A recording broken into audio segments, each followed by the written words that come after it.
Long years ago, we made a tryst with destiny, and now the time comes when we shall redeem our pledge, not wholly or in full measure, but very substantially. At the stroke of the midnight hour, when the world sleeps, India will awake to life and freedom. Those are the words of Jawaharlal Nehru to the Constituent Assembly in New Delhi on the evening of the 14th of August 1947. Nehru's speech was broadcast over the radio, and anyone who could crowded around a wireless set, listening to the proclamation they had been waiting years to hear. Some had waited decades. Independence. That night, India's cities were full of celebration as the clock struck midnight and British rule in India formally ended. The following morning, Nehru was sworn in as the first Prime Minister of an independent India. The day before, the new nation of Pakistan was declared. The Muslim-majority state was partitioned from British India, mostly from the provinces of Punjab and Bengal. Muhammad Ali Jinnah, who had done more than anyone else to secure the creation of Pakistan, became the first president of the Constituent Assembly and Pakistan's first Governor-General. It is a moment of jubilation, joy, and hope. A struggle which had taken decades of petitions, protests, marches, and strikes, as well as riots, assassinations, and communal violence, had finally led to the independent dominions of India and Pakistan. 2 days later, the exact borders of the two countries were published, and 14 million people, Hindus, Sikhs, and Muslims, suddenly found themselves on the wrong side of a line drawn on a map in the Viceroy's office by a man who had never been to India before, never would again, and who had been given only 5 weeks to draw it. The partition divided provinces, it divided cities and towns, it divided communities, neighbours and families. No one, not Nehru, not Jinnah, not Viceroy Mountbatten, expected the mass migration that followed. No one expected the violence that left at least 1 million people dead. But India and Pakistan were free from the British Empire. They were not the first to win their independence, and they were not the last.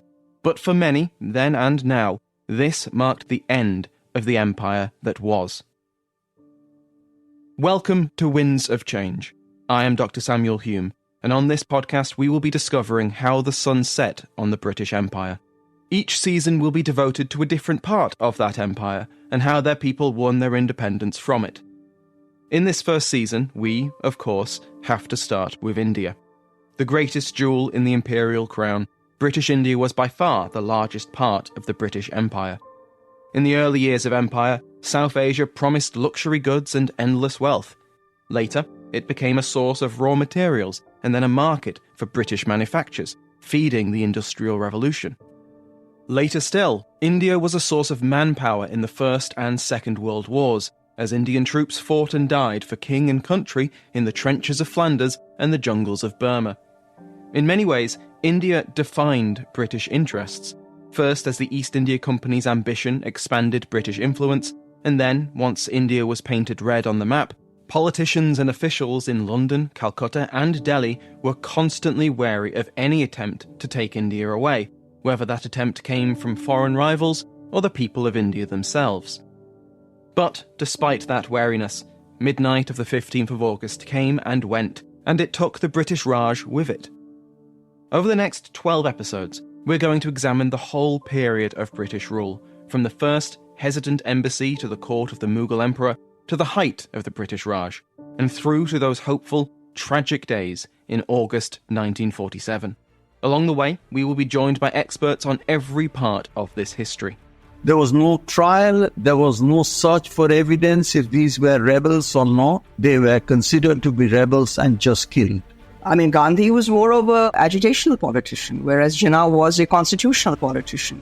Looking at how late colonial moments structure the politics of the 21st century gives us a sense of the longer continuities that imperialism has given the world.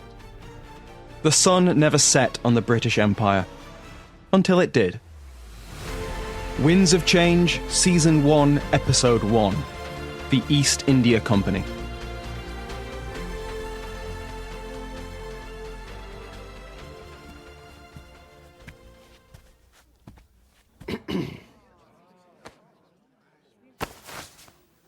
On the afternoon of the 10th of January 1616, an Englishman bowed in the palace of an emperor of India. Sir Thomas Roe hoped to make up for the poor first impression he'd made on his entry into the city of Ajmer 2 weeks before. Plagued with an illness which had dogged him for months and which had killed his companions, Roe had been bedridden with a fever and physically unable to appear at the emperor's court when he arrived. Very undiplomatic for a diplomat. For that was what Sir Thomas Roe was, the first accredited ambassador from the Kingdom of England to the Mughal Empire. He would not be the first Englishman to visit the Mughal court. There had been others. The emperor had apparently found the hard-drinking, Turkish-speaking sailor William Hawkins a great drinking buddy. But Hawkins and the other English visitors to the Mughal court had only been servants of the East India Company. Roe was the representative of one sovereign to another, tasked with opening up the wealthy Indian Empire to trade with the distant European kingdom. And so, despite still feeling weak from fever, Roe was doggedly following the protocols of the Mughal court. Each time he passed into the next stage of the palace, he bowed and doffed his flamboyantly plumed hat before venturing deeper. Finally, he entered the inner court, and the reason he was here sat on a raised dais. Mirza Nur-ud-Din Beg Muhammad Khan Salim, better known as the Emperor Jahangir, Padishah of the Mughal Empire. Around him were nobles, Mansabdari, standing in their designated places, strictly ordered in accordance with their rank. Roe would have also seen bearded ulema, Islamic scholars, and courtiers from across the Mughal domain, and visitors from nearly every part of the world, including, to his annoyance, several Portuguese. Sir Thomas Roe knelt for the third time, sweeping his hat out with a flourish.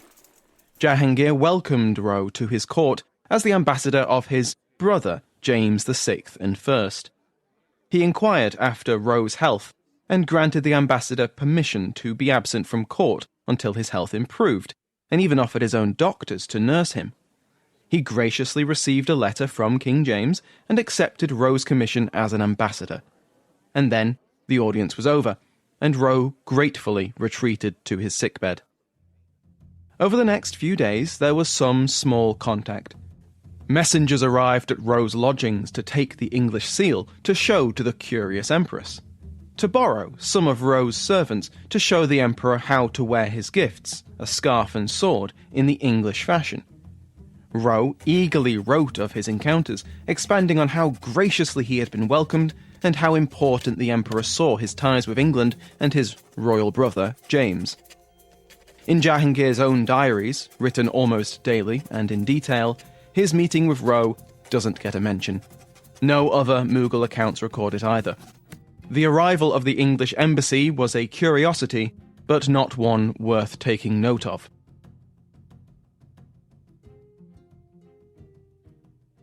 Roe was at the heart of an empire which ruled over an estimated 100 million people, orders of magnitude larger than the three Stuart kingdoms of England, Ireland and Scotland. Years before Sir Thomas Roe set foot in India, the foundation of British rule in Asia had already been laid. It was a company, perhaps the most famous company in history, the East India Company. On New Year's Eve 1600, Queen Elizabeth I granted a charter for a new merchant company, and we still have that charter. I'm reading the text of the charter, and it starts by listing the names of its founders, the great and the good of the City of London, and it decrees that they shall be one body corporate and politic, in deed and in name, by the name of the Governor and Company of Merchants of London trading into the East Indies. Then, further down, the charter defines the East Indies as the countries and parts of Asia and Africa, and into and from all the islands, ports, havens, cities, creeks, towns, and places of Asia and Africa and America, or any of them, beyond the Cape of Bona Esperanza to the Straits of Magellan.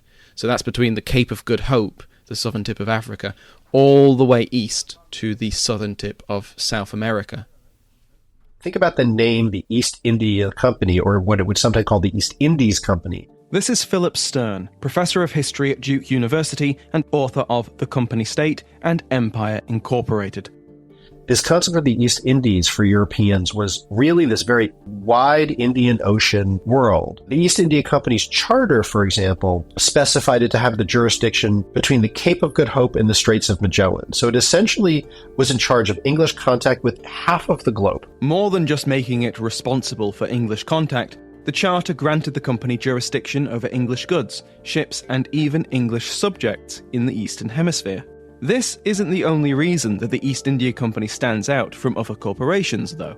What makes it rather anomalous is that it was much larger, over several hundred people amongst early subscribers and shareholders, and its ambition to go much further into the East Indies than, say, some of these other companies which were looking at settlements in the Atlantic world or something like that. Over time, it grew much larger than it even was at first. So its first initial voyages were limited in time, but over time, the East India Company became a much more permanent and established corporation. The men who would form the East India Company were well prepared. A subscription had already raised £30,000, and just 2 months after their charter was granted, the first voyage of the East India Company was ready to sail. By June 1602, the company's 4 ships had arrived in Aceh, on the northwest tip of Sumatra. They negotiated with the Sultan to purchase spices in return for silver, but he drove a hard bargain. So when the English spotted an isolated Portuguese ship, this presented an opportunity. England and Portugal were at war, and so the English pounced. The 3rd day of October, being in the Straits of Malacca, the Hector spied a great ship towards the evening, which came from St. Thoma and was bound for Malacca, and the next morning yielded themselves without any resistance, or so much as any one man hurt. This day we began to unload her, and had out of her 950 packs of calico and potatoes, besides many great chests of merchandise. But her hold was full of rice, and because of a storm that did arise, we were forced to leave her with that great abundance of rice, and with store of victuals, as pork, butter, cheese, rusk, conserves, suckets, hens and pickles, hens preserved with store of cinnamon water, and palmetto wine. The name of the ship was the St. Anthony, and of the burden of 700 ton. And in 6 days we had discharged her of the best of her lading, and would have taken more if we had had time and place. When the fleet returned to England in June the following year, its holds were full.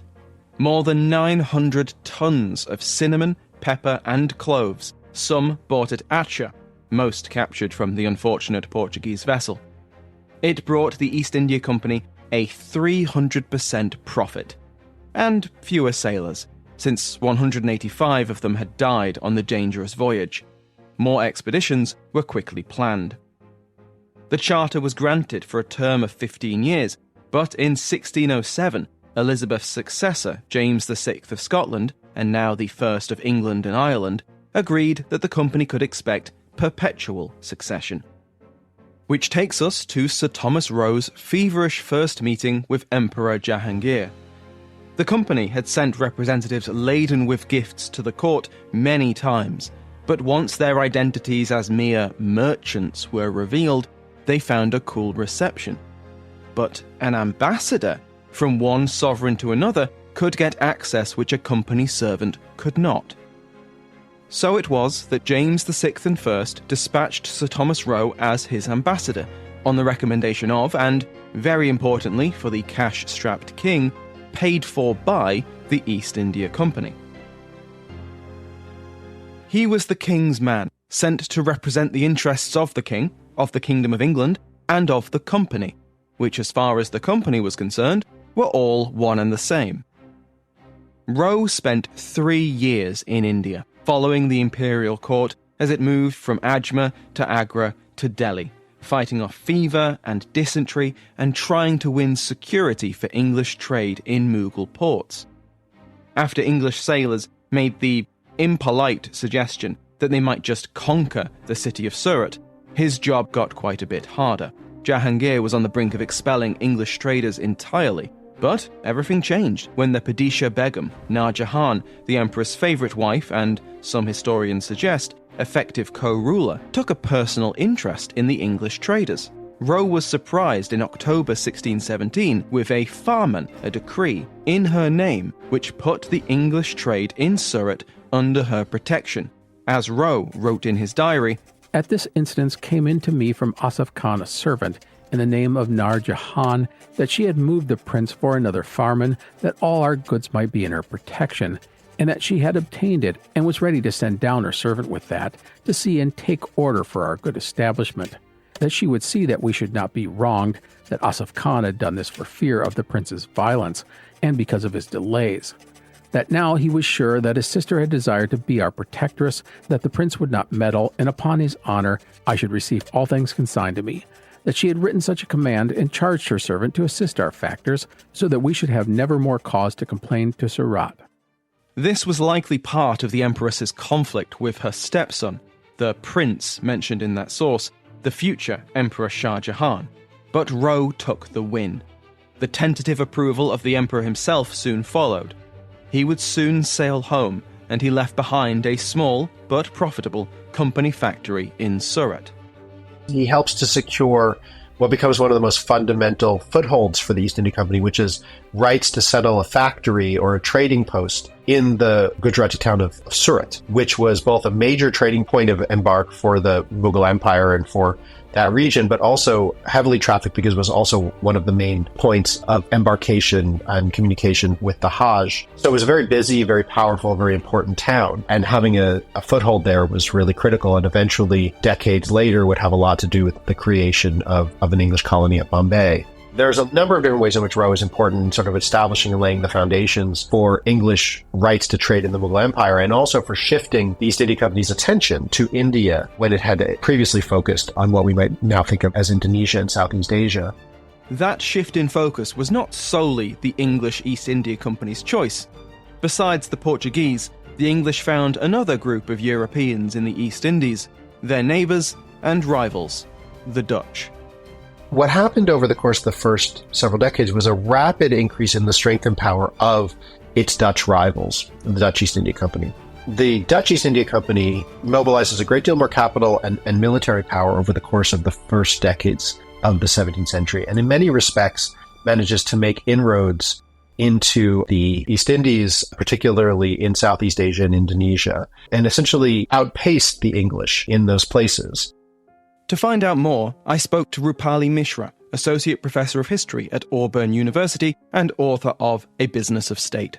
And what the Dutch do is they use their superior strength at sea to essentially lock down access. Ultimately, in 1619, they're able to come to an agreement for how they're going to share the spice trade, but it's awkward. The Dutch are the majority shareholders of this, and the English are kind of the junior partners with much less access.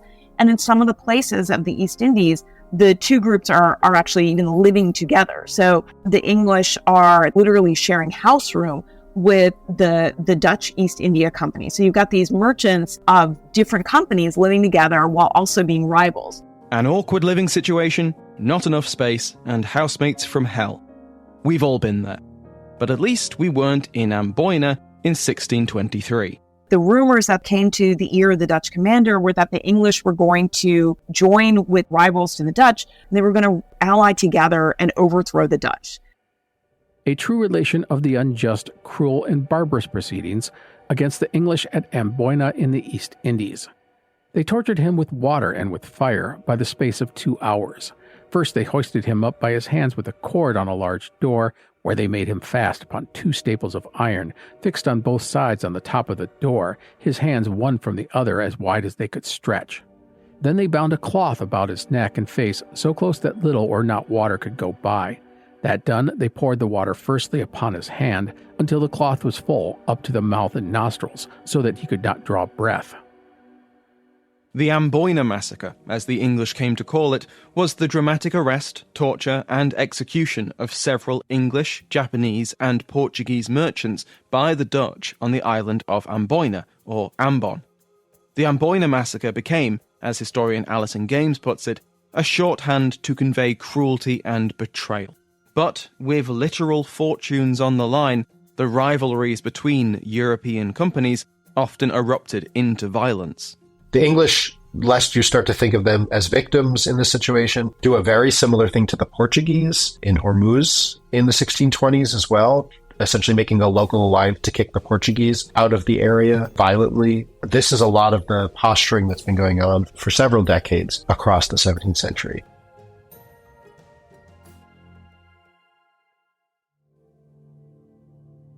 The company would continue to operate in Indonesia, Southeast Asia, the East African coast, and even in the Atlantic. But the Amboyna Massacre is usually seen as the point where the East India Company shifted its focus to their factories on the Indian coast, at Surat in Gujarat on the western coast, and Masulipatam and Madras on the southeast Coromandel coast. I asked Professor Stern about the different types of company settlement in India.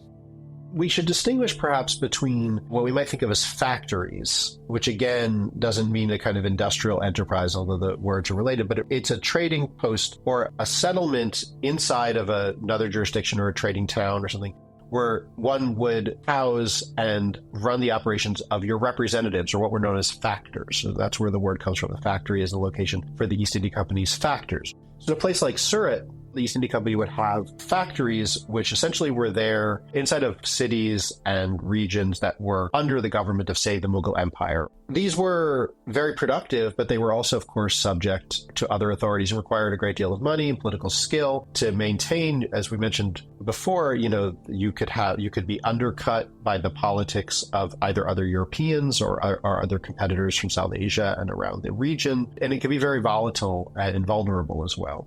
Company servants were always very anxious about their vulnerability, especially when based in factories or settlements where they felt at the mercy of local authorities. It didn't take long for the company to find somewhere they could feel secure. Madras, current-day Chennai, which the East India Company acquired essentially with a lease or a kind of grant from a local ruler in what is now southeastern India, but at the time was not actually within the borders, if you will, of the Mughal Empire. It was actually within the borders of a different empire, the Vijayanagara Empire. And so the East India Company establishes this settlement, a very small fishing village, but basically imagines it as its own sovereign city or sovereign town. Begins to build a fort. Comes out as Fort St. George, which is also another name by which the Madras settlement went. Begins to try to attract settlers, not just English settlers, in fact, mostly not English settlers, but settlers from around the region who would both be, say, commercial producers, but also be tavern owners, be soldiers in the garrison, administer their communities. And eventually Madras grew to actually have even be a kind of segregated town. It had what it would known as the Christian town or the Gentoo town, the other sort of word for Hindu, or Gentile, but eventually became as racialized into the white town and the black town. As James VI and I died and was succeeded by his son Charles, and the Mughal Emperor Jahangir was followed by his son Shah Jahan, the merchants continued to trade. And though there were lean years, the company survived the troubled years of the Wars of the Three Kingdoms. King Charles was beheaded in 1649, and the East India Company faced a period of uncertainty when its royal charter expired and was not renewed by the new republic.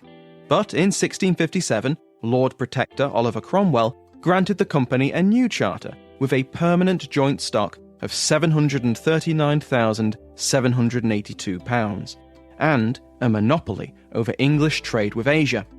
Half a world away, Shah Jahan was deposed by his son, the new Emperor Aurangzeb. When the Stuarts returned in the Restoration, the company was not harmed. Apart from some ports on the West African coast, which were soon transferred to the control of the Duke of York's slave-trading Royal African Company, the East India Company soon gained a significant advantage: the islands of Bombay.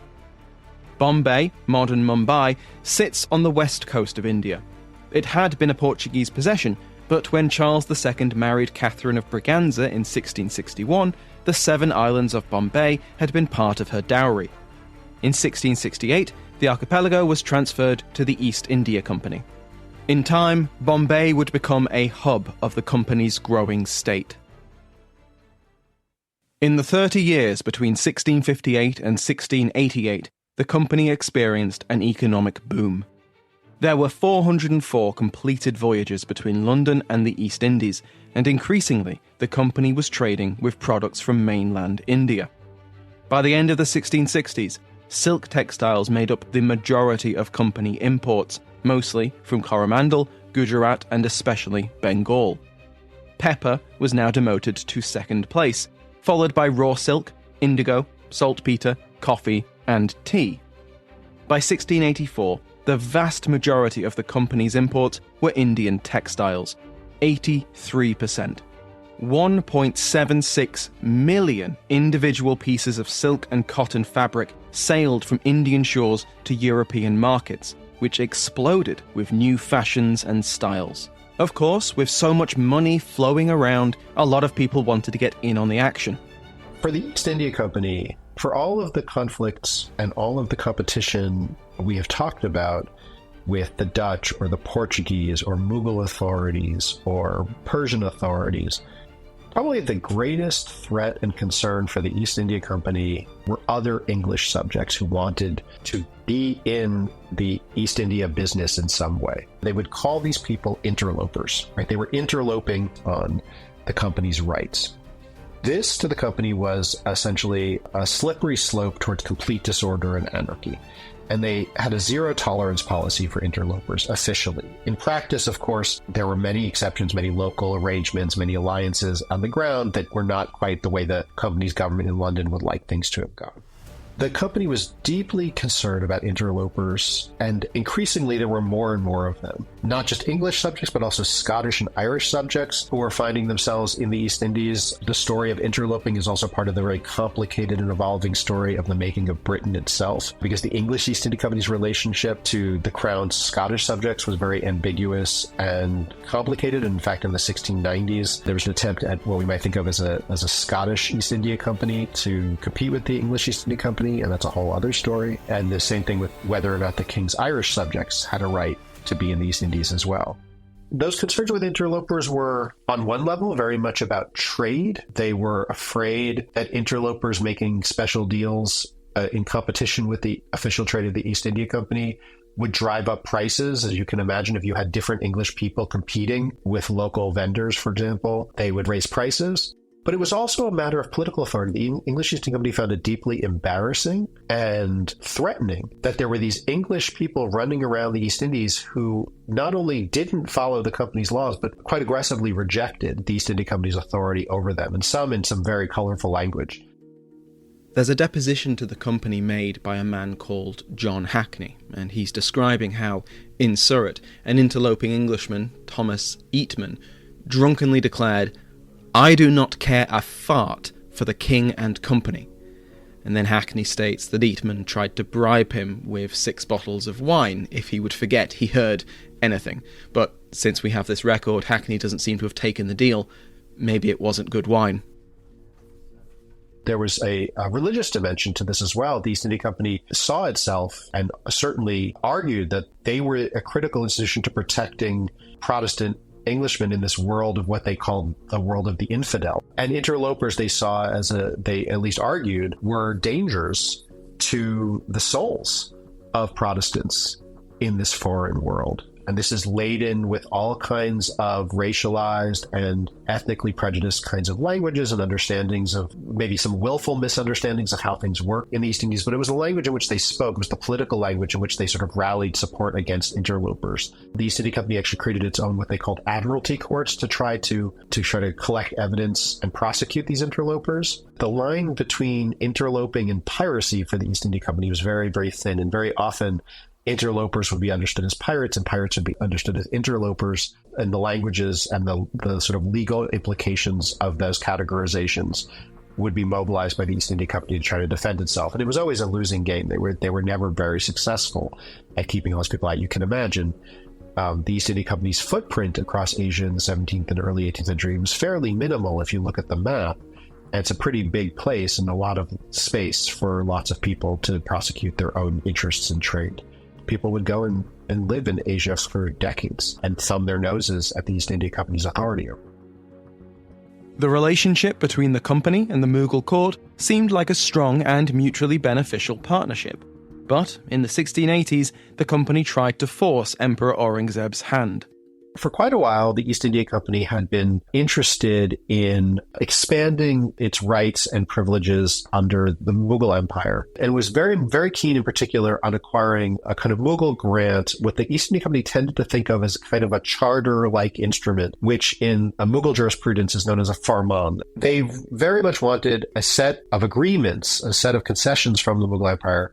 Chief amongst them was the right for the East India Company either to go into Mughal territories and seize, or for the Mughals to agree to turn over interlopers or English subjects who committed crimes or who were in Asia without their permission. The East India Company also wanted other things, relief from certain customs and things like that. At the same time, a number of English interlopers also had insinuated themselves in Siam, in Southeast Asia.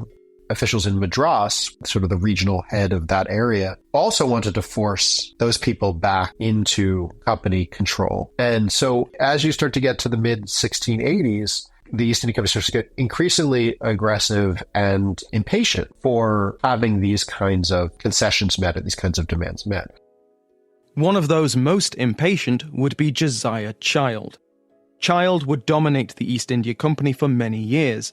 He wanted the company to follow the Dutch approach: fortified settlements and armed bases, funded and supplied by local subject populations. With these outposts, the company could trade and negotiate from a position of strength, or at least not from weakness.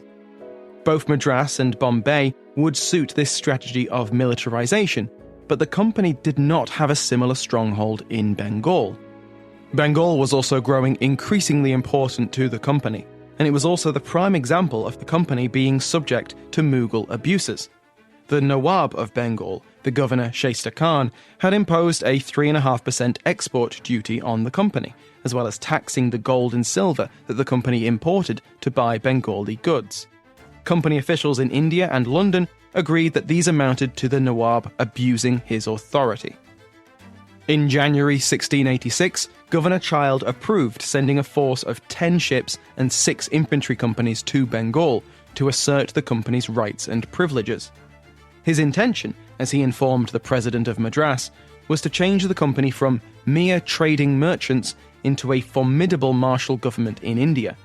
They were to, quote, establish such a polity of civil and military power, and create and secure such a large revenue to maintain both at that place as may be the foundation of a large, well-grounded, sure English dominion in India for all time to come. But the East India Company essentially declared war on these empires and thought that it could use its maritime power, and it did have a great deal of success, say, blockading ports and using its ships to undertake these kinds of aggressive maneuvers, thought it could threaten the stop of trade and a bit of an aggressive move at sea to just simply get what it wanted out of these concessions. At sea, company ships had some success, capturing many Mughal vessels and seizing their goods. But on land, it was a different story, as Emperor Aurangzeb immediately reacted. The company's factories in Surat were captured, Bombay was besieged, and the Nawab of Bengal had forced the English out of 3 settlements on the Hooghly River, the towns of Sutanuti, Govindpur, and Calcutta. Didn't work out as planned. In particular, most catastrophic consequence of this was an invasion of the company's colony of Bombay that basically occupied the main areas of the archipelago of Bombay for upwards of a year, and it really devastated Bombay. It soon became clear that the victories at sea would not be enough to win this war. The company had annoyed a superpower, and was punished for it with a humiliating peace deal.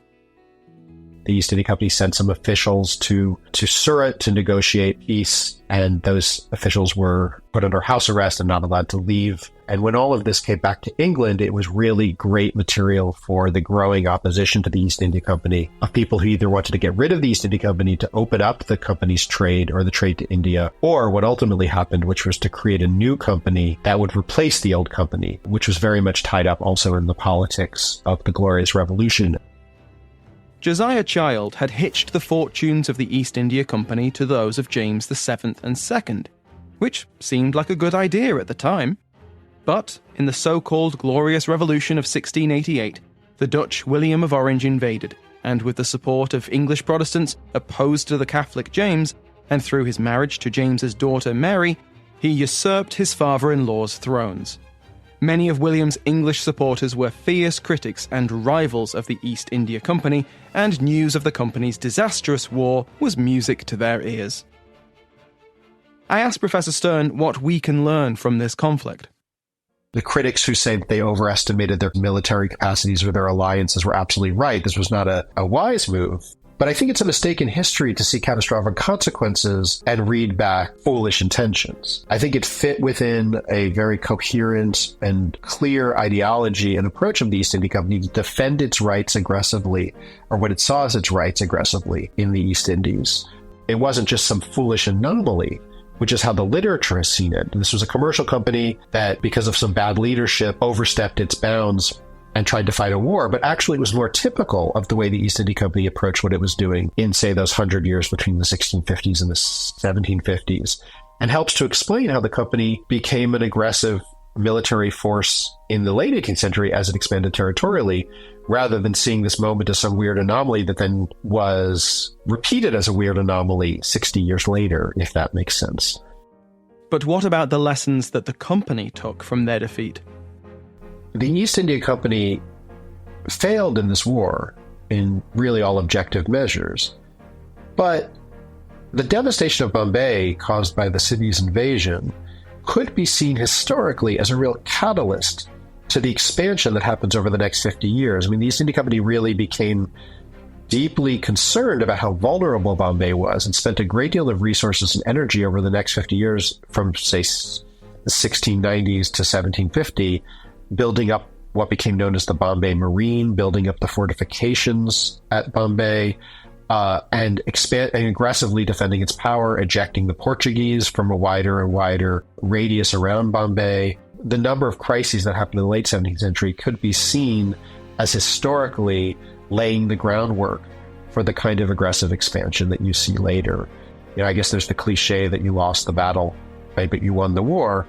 There's a way in which losing the war became an inspiration and a motivation for what became even more violent, more aggressive, and much more familiar forms of colonial expansion later down the line. It did not take long for the company to return to Bengal, and this time they would put down roots. In India, Shaista Khan was replaced with the more company-friendly Ibrahim Khan. After the company's ambassadors begged forgiveness for starting the war, or as they called it, their irregular proceedings, Ibrahim Khan wrote to them and invited them to return to Bengal. So, in 1690, Job Charnock, who had led company soldiers in Bengal during the war, returned to those three towns on the Hooghly. A healthy distance from the centres of Mughal power in Bengal, the towns of Sutanuti, Govindpur and Calcutta were already home to small but flourishing communities of merchants and weavers.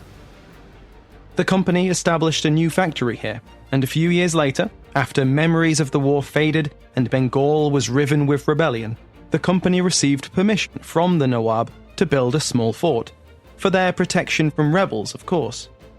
2 years later, the company received zamindari rights and began to receive rent and tax from nearby tenants. Over the following century, a town grew around Fort William, named after the king, of course. Soon this new settlement merged with the existing towns of Sutanuti, Govindpur, and Calcutta. In time, it would become a metropolis of millions of people, the capital of British India, and the second city of the British Empire. The city the British would call Calcutta.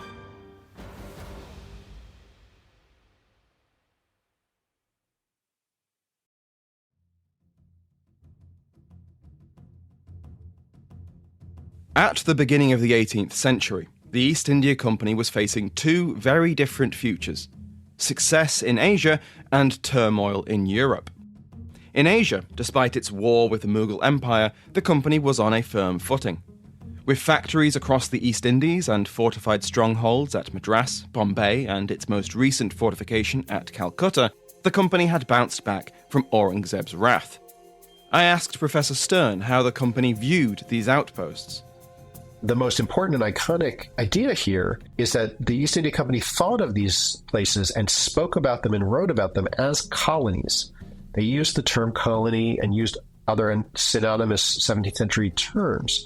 to talk about it, but they didn't mean a kind of large territorial empire, but they thought of it more in that kind of the Roman sense of these kind of compacted colonies, but also places that were not necessarily going to be filled with English settlers, but attempting to attract settlers and merchants and soldiers from around South Asia and around Asia, including East Asia. By the time you get to the 18th century, the East India Company is very much in the business of government, and it very much knows it. The company also learned other lessons from the war. I spoke to John Wilson, Professor of Modern History at King's College London and author of India Conquered. What the Anglo-Mughal War had done to English ideas of how to do things in Asia was fortification, and some kind of way of protecting what they saw as their authority was necessary to exist within South Asia. Violence has always been a possibility from quite early within the kind of English presence in South Asia in the kind of earlier 17th century. But that kind of military defeat led them to take the wrong lesson, which is double down on the causes of defeat, which was the fact that they were building forts and trying to use force to protect their position. The Western Presidency, the authority in charge of company business on the Gujarat coast, moved out of Surat to the archipelago of Bombay. Though it had been besieged and occupied, the company invested heavily in its defences.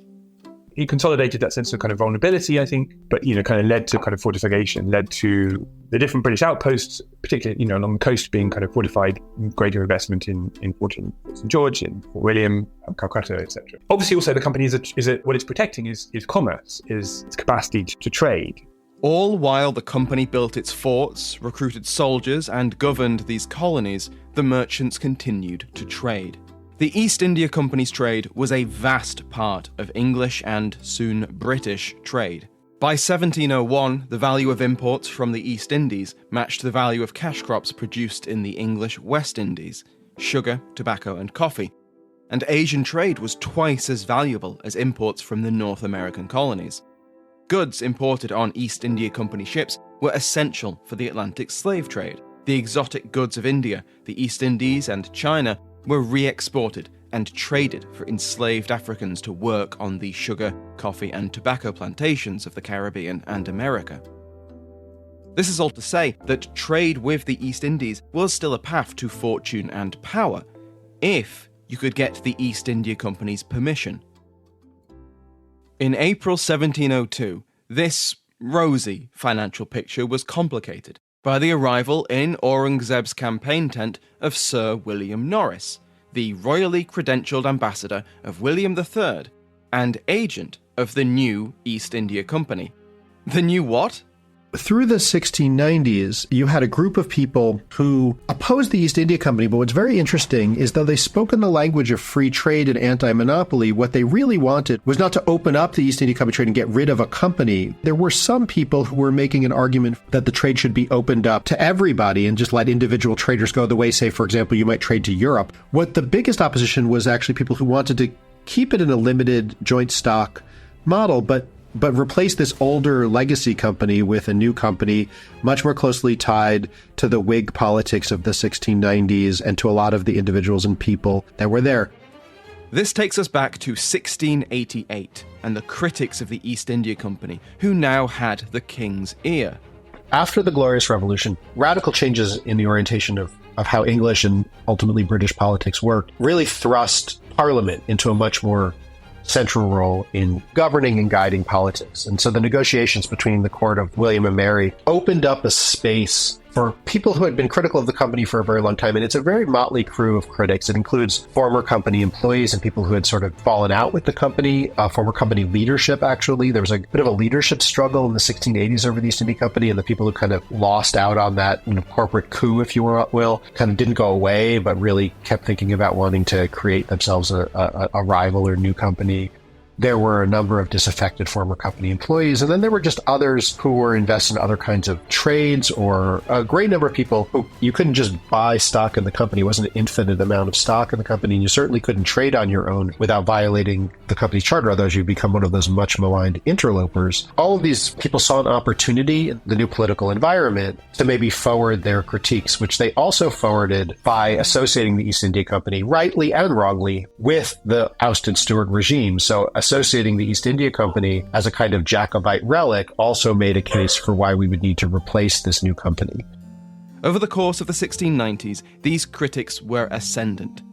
Parliament convened a committee of inquiry into the company, and attacks came from two directions.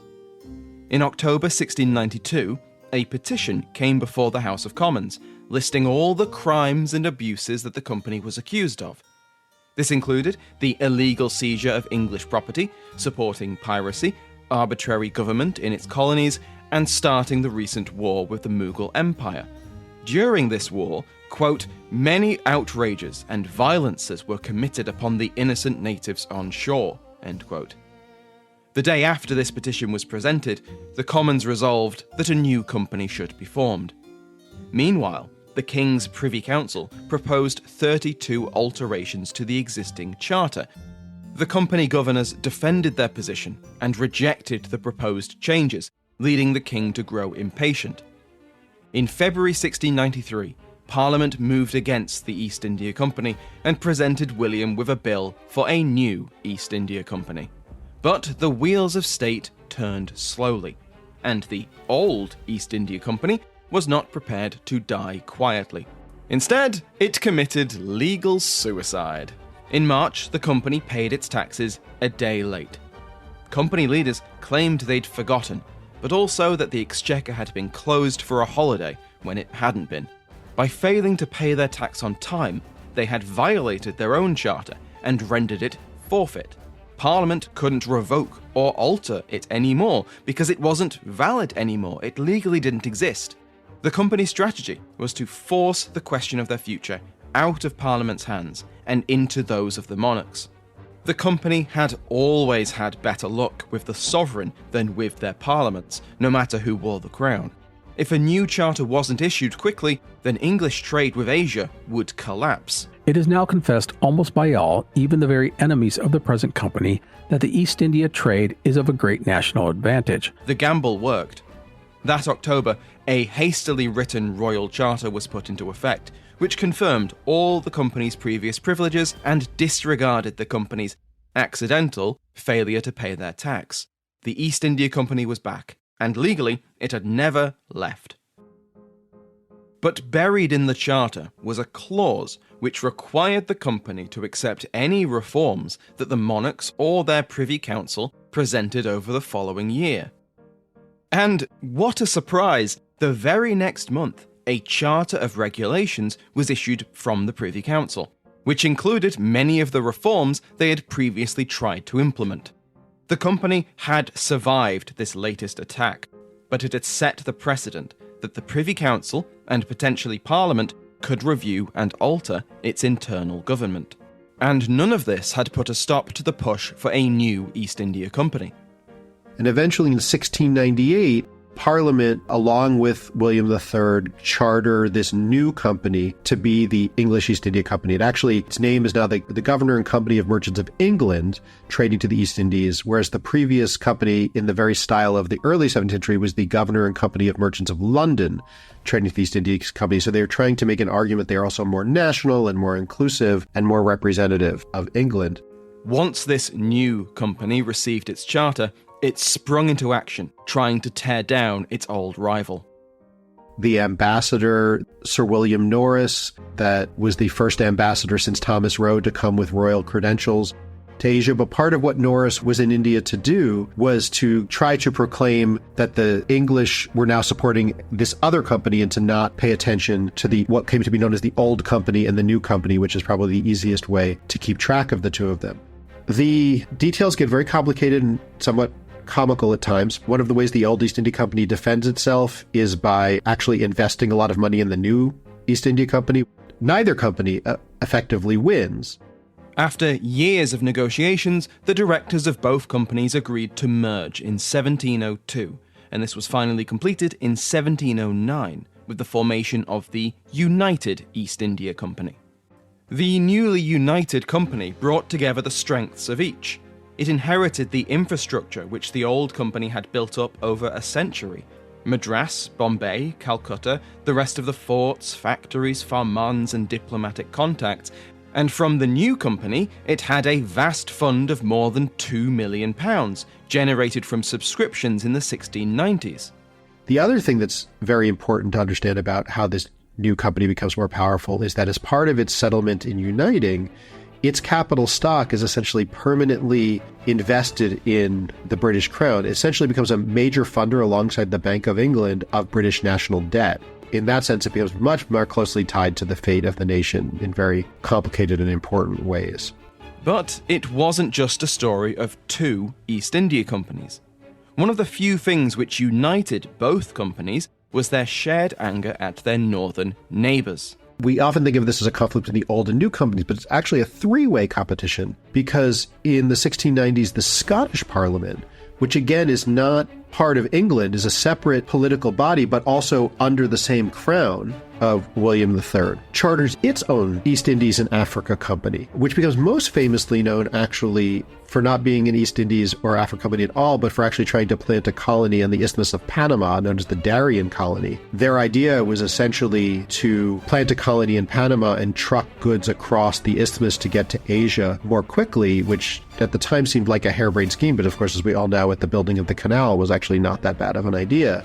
The tensions between the English companies and the Scots reached their height in 1704, when a new company ship docked at Leith, outside of Edinburgh. The ship was seized and its captain and officers arrested. They were charged with, among other things, selling English East India Company goods in Scotland. Convicted of interloping, the English merchants were hanged. It was partly because of this bad blood that the Scottish Company was not invited into the United East India Company. In fact, when the two companies merged in 1709, the Scottish Company was already dead, because in 1707, England and Scotland were formally united as the Kingdom of Great Britain. Article 15 of the treaty demanded the dissolution of the Scottish East India Company. Over these years, British society picked up a new trend from the trade with Asia, and it was a trend with some serious sticking power. In fact, I'm drinking some right now. Tea was not at all on the company's radar most of the 17th century. Tea as a commodity came largely from China. The East India Company it transplanted tea into tea plantations in India in the early 19th centuries. So we think about tea as coming from India, but that's really a product of colonial expansion rather than starting point. As the company starts to, and other Europeans as well, start to transport tea in very, very small amounts into Europe in the 17th century, alongside what was a much bigger commodity, which was coffee, it started to see the potential for a market for what is ultimately an addictive drug, an intoxicant. It wasn't very difficult to get people interested in it over time. The company's initial efforts to sort of bring tea was not actually in a mass market, but really was more at a very elite level. It would gift tea into the royal court. And so a lot of historians have sort of pointed to this kind of emulative experience. You start to see people drinking tea at court, and elites drinking it, and then eventually it sort of diffuses into wider and wider populations. I think there's some merit to that argument. But I also think that just over time, the East India Company, think of it in a more modern sense, did a really good job of marketing and selling, advertising sense, selling tea as something people would want to try and to drink. Tea is basically the iconic product of empires. It becomes so deeply ingrained in a particular kind of British cultural and social practice, and then, of course, almost identity. So tea really picks up and explodes across the 18th century, as the East India Company is also expanding in a wider and wider territorial and political sense across South Asia and the East Indies. By the time you get to the late 18th century, it's just radically exploded in the size and scope and value of the commodity. And it's so much so that, of course, the glut of tea and the amount of tea that was coming into Britain by the 1770s, combined with the complexities of the taxation of that tea, were what led to the East India Company to push Parliament to pass certain legislation, which allowed for that tea to be more readily imposed upon American colonies. And Americans will be intimately familiar with the tea that was so ceremoniously taken off of an East India Company ship and thrown into Boston Harbor, which became known as the Boston Tea Party, which was one of the sparks of the American Revolution. So this becomes a global and interconnected economy that's very much tied up with politics and ideas of identity and what it meant to be British and what it meant to have liberties, and very quickly by the late 18th century. But in the late 17th century, if you were in company leadership and you had predicted that tea would be one of its major commodities, people probably would have laughed you out of the room. 2 months before the Act of Union took effect, the 88-year-old Mughal Emperor Aurangzeb died. He had been born just months after Sir Thomas Roe had sailed away from Surat. He had ruled the Mughal Empire since 1658, before his father, Shah Jahan, even died, and he reigned for almost 50 years. His wars expanded the empire's borders, and by his death, his realm had never been larger. Few empires had. Millennia had passed since a single ruler had held sway over more of India. This was also the peak of Mughal power. Less than a century after the death of Aurangzeb, that record would be surpassed, not by an emperor, but by a company.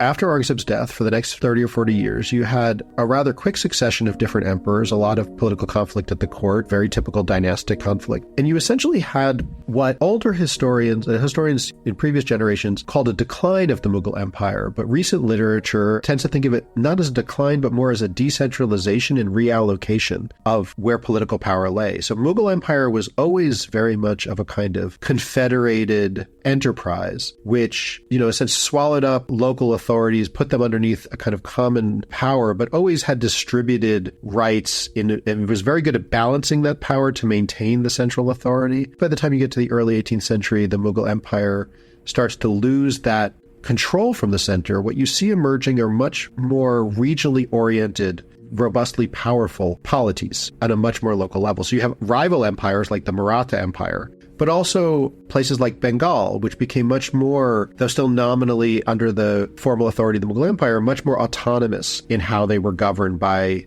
the leader of those provinces. And in Bengal, that leader is known as a Nawab. Tends to be translated by the English as governor, though it's a bit more complicated. One of the most interesting things, I have to say, when I was researching the company's state that I discovered that I did not anticipate, the East India Company was planning and aware of the possibility of Aurangzeb's death for at least 15 or 20 years before it happened.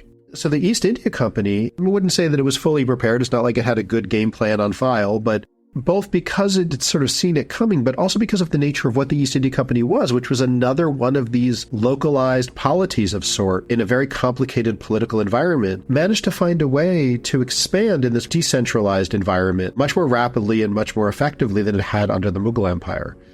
As a series of weak or short reigning emperors followed Aurangzeb, the company pushed once again for the Farman. Here are some of the concessions the company instructed its ambassadors to request. Our first request is in general terms, that His Majesty will please confirm in his royal farman all the grants and privileges heretofore enjoyed by our nation at all places in his dominions where we now have or formerly had settlements, especially those granted to us in the days of his royal ancestor Aurangzeb. And since this general request is already granted us in effect, our goods or treasure which we send to our settlements or any off the Orangs inland pass on our own dastak without examination and back to us in the same manner. Our merchants, factors, or agents who we employ at the Orangs or elsewhere are not to be molested or called to account by small officers upon frivolous pretenses, whilst they continue in our service and are employed for us. We hold and enjoy 3 towns, namely Calcutta, Sutanuti, and Governpur, paying those same yearly rent for them into the king's treasury, which the zamindars paid before they were granted to the English company. The iconic moment of this is in 1717. The East India Company sends an embassy to the Mughal court after having really increasingly established itself as a much more powerful player in Bengal out of its sort of city-state of Calcutta. And this embassy, which is not royally credentialed, is just a party that's sent and paid for by the East India Company, manages to secure that farman with a lot of the conditions that the East India Company had demanded 30 years earlier that had led to the war we talked about. You see it as a discrete event, looks like a foolish and idiosyncratic anomaly. If you see it on a much longer timescale, it's sort of a failed part of a longer process that eventually leads to these concessions. And a lot of those concessions that the company gets in 1717 produce a great deal of conflict with the Nawab of Bengal. And tensions over what the company thought of as its rights and its responsibilities really fuel the conflicts that emerge in the 1750s that essentially lead to the East India Company's military victories and political victories that essentially spark off its territorial expansion over the rest of the century. The East India Company had arrived in India 100 years before. They had arrived late compared to their European neighbours. They had little to offer the magnificently wealthy Mughal court. Their first attempts at diplomacy were rebuffed, and it was only a decade later that Sir Thomas Roe successfully wrangled some pretty measly support. Now, in the early years of the 18th century, the company governs colonies and factories across the Indian Ocean world, and trade with Asia has become an integral part of the British economy. In the next episode of Winds of Change, we shall see the company go from strength to strength, conquering and co-opting every other power in India, until even the Mughal Emperor himself is in their power. By the time you get to the 1790s, you really see the company able to outspend and out-equip rival armies that it's fighting. We will see what company rule was like. It leads to a big transformation in who owns land, because a lot of landholders don't or can't pay the amount of revenue that they're supposed to pay. What happens is that landholders think that any number is treated as a number to negotiate over, because that's how things had worked in the past. The British just are like, no, we don't. If you don't pay, then we're going to get rid of you and evict you. And we will set the stage for company rule to come crashing down. The British could only be stopped by overthrowing and defeating the British militarily. If you've enjoyed this episode of Winds of Change, please leave us a review on Apple Podcasts, Spotify, or wherever you're listening right now. If there's someone you just know would love Winds of Change, don't be shy. Tell them to find us on their favourite podcast app, or to go to langnessmedia.com. Thank you to our guests, Philip J. Stern, Professor of History at Duke and author of The Company State and Empire Incorporated, John Wilson, Professor of Modern History at King's College London and author of India Conquered, and Rupali Mishra, Associate Professor of History at Auburn University and author of A Business of State. You can find the full details of our guests and their published work in the episode notes. Featuring the talented voice work of Matt Breen, host of the Explorers podcast. All research, writing, and production by me, Samuel Hume. Go to airwavemedia.com for other great history podcasts. Thank you to my guests, and of course, thank you for listening.